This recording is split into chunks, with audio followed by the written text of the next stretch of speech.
ప్రజలందరికీ దీపావళి శుభాకాంక్షలు. దీపావళి మరునాడు హైదరాబాద్ లో ప్రత్యేకించి యాదవులకు సంబంధించిన సదర్ సమ్మేళనం జరుగుతుంది.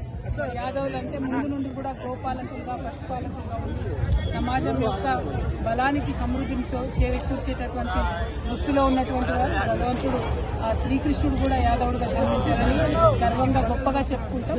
మరి అటువంటి యాదవ సోదరులందరూ కూడా పాడి పశువులను అట్లానే ఏదైతే మొత్తం గోవులందరూ కూడా రిప్రజెంటేటివ్ గా మరి సదర్ సమ్మేళనం చేసేటటువంటి దీనికి హాజరవడం చాలా సంతోషంగా ఉంది. అందరికీ కూడా మళ్ళొకసారి దీపావళి పండుగ సందర్భంగా శుభాకాంక్షలు. జై తెలంగాణ.